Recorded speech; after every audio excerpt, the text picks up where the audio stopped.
Well, I'm going to share with you a concept. Some people say that art imitates life, but in the Black culture, life imitates art.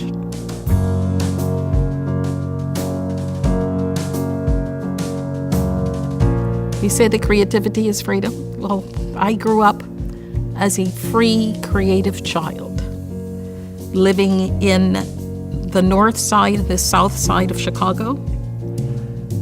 I was a child of privilege, but middle class, upper middle class Black families that were the quote professionals lived no differently than people of lower economic income.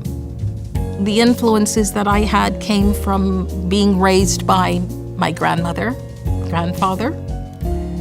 My grandmother ran businesses throughout the south side of Chicago. And so she taught me to be a strong woman. She taught me to be resilient. She taught me to be obviously creative and gave me the freedom to be creative. And she made me believe in myself. Unfortunately, grandmother passed away when I was 16 years of age.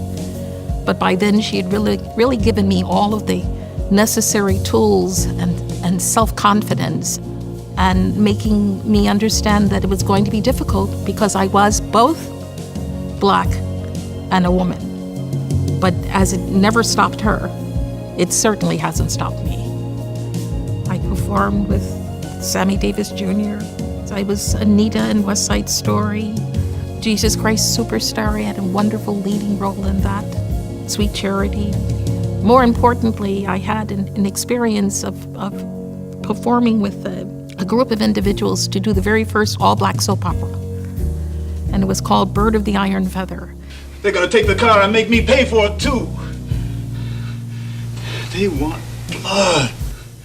And it was all about ghetto life in the 60s.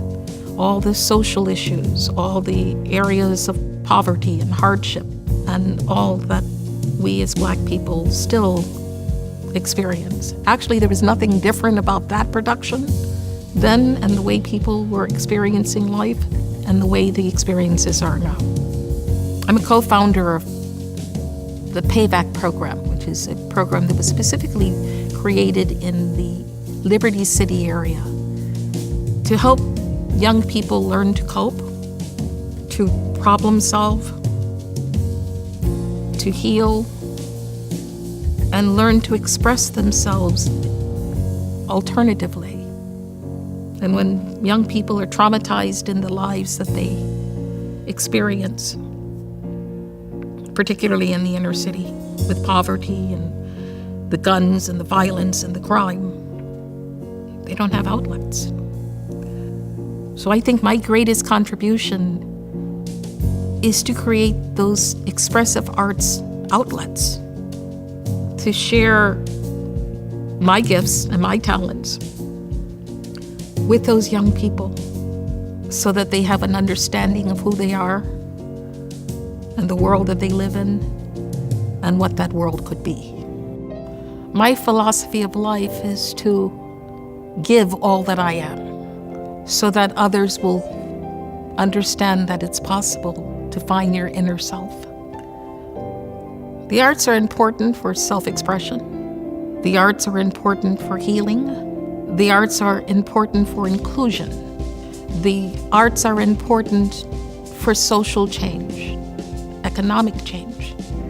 The arts help you understand experiences in different cultures, past, present, and future. Art never dies. It's a part of every culture, every civilization. It's an expression of who we are. And it's good to know that I can have a legacy that's never going to die, because I am art.